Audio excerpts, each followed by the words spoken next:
Hello, this is Jim and Lucy Wood Show, and first of all, we are very grateful for all your comments, all your emails, all your messages, and likes and reposts. It is just so amazing and so inspiring to us.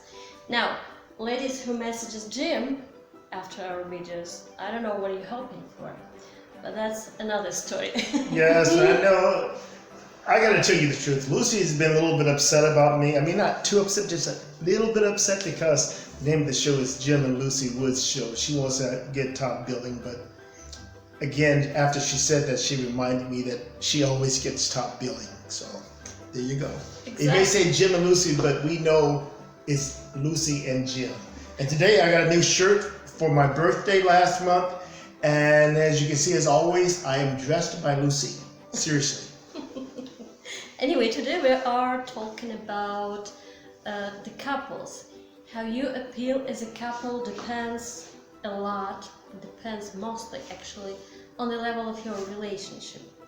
Have you noticed that sometimes on a party or just outside you see the couple and you just smile because you look at them and you see that they are the couple?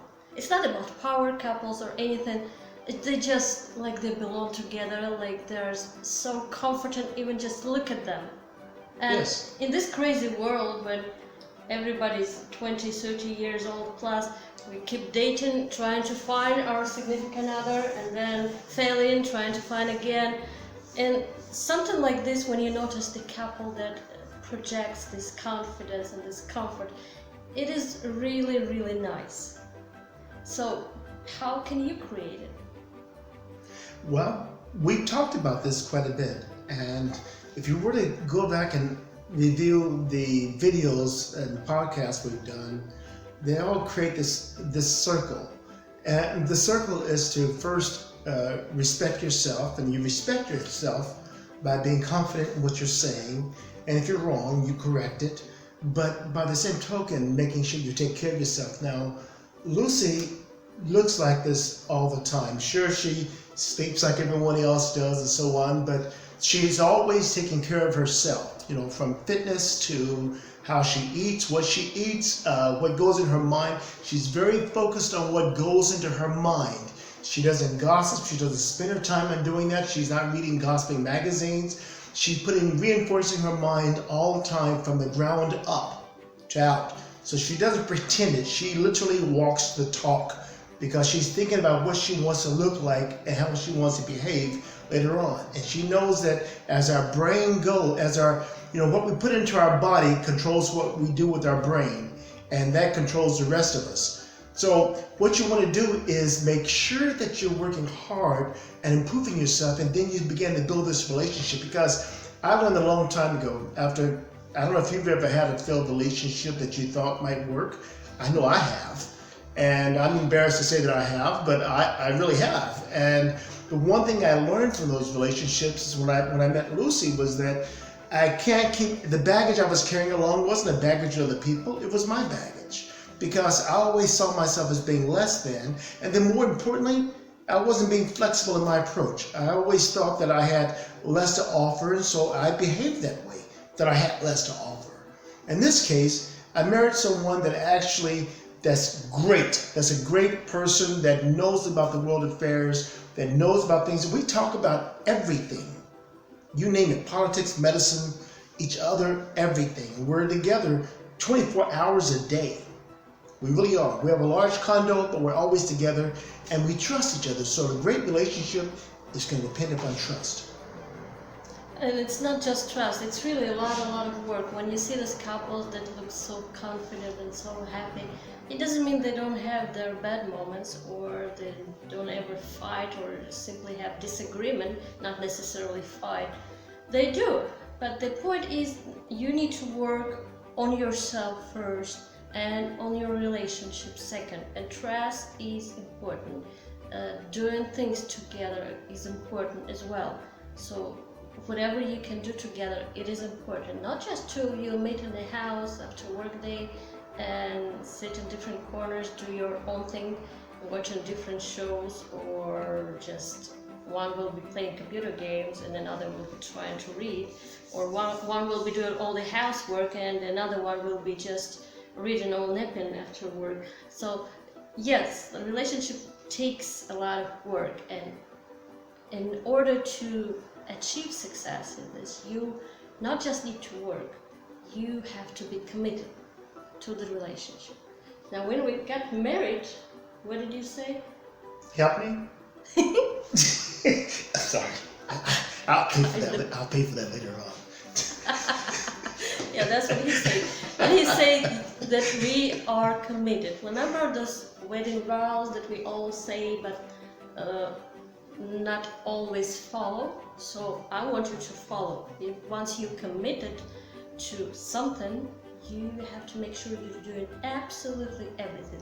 Now, not necessarily it is a perfect world and your spouse is a perfect, and sometimes relationships have to fail in order for you to find a significant other.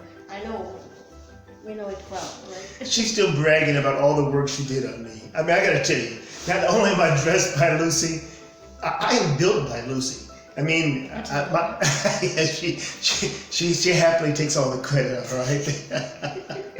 Like you, we can't get outside. We refuse to be outside and exposed to the COVID-19, unless it's, if it's under our control. But we exercise inside the house. We make do with what we have, and we're happy.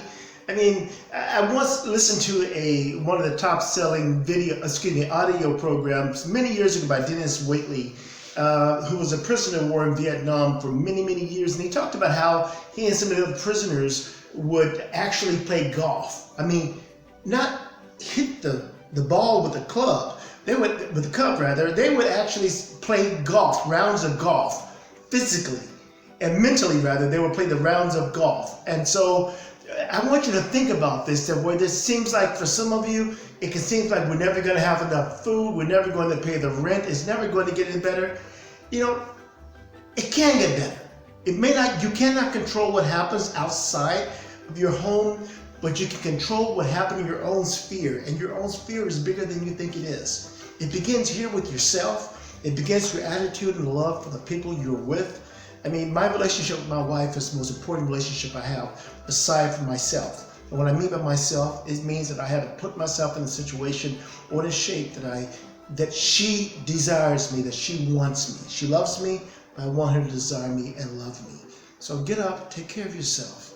Be respectful for yourself and this person you're with, because you're with her or you're with him, it's matter. They're giving you a part of their time. Just remember this quote by Emerson when he talked about a flower once, about a weed. He said a weed is nothing more than an undiscovered flower. Think about it just a moment. A weed. We just haven't given it a name and just haven't looked at it well enough. So when you're thinking about looking other directions, or you're unhappy about something in the personal relationship that you have, polish it. Polish yourself. Rethink your approach and say, you know what? I'm going to love her, I'm going to love him as if it were the beginning. Start doing the things all over again. You can. So what we want to say is that both of you have the power to create the world you want to live in. Your own perfect world. It's very possible. Yes. Once you believe in it, and once you start working, not just dream about it and watch soap operas. You're going to have to get up. It's some heavy lifting. I mean, today is Monday, so we have a large condo here, and my job, Lucy does, hope she doesn't mind my saying it, but Lucy does the bathroom. And yes, it is easy doing it with a man in the house. Okay, that's not a problem. But my job is to dust, vacuum, clean the whole condo, and she has things that she does above and beyond that. And my job is to empty the dishwasher and help load the dishwasher. We finish eating dinner in the evening. We go in and we clean up the kitchen together. It makes it really, really fast, and we share the load of the chores in the house. And I'm happy that it doesn't matter how busy we are, we do that. And I'm happy to do that. We generally try to do our yoga together, and I make time to go in and do my steps and look out the large window in the back so I can see the scenery when we're exercising and all. And Your attitude is the one that determines if you're home right now and the pandemic is going to create a prison or an opportunity for you. You can make this the best time or the worst time. It depends on you. You can make this the best relationship you've ever had, but it depends upon you. So do your homework and don't forget to work hard on yourself and your relationship. Okay? We are here for you every week. This is Jim and Lucy Wood Show.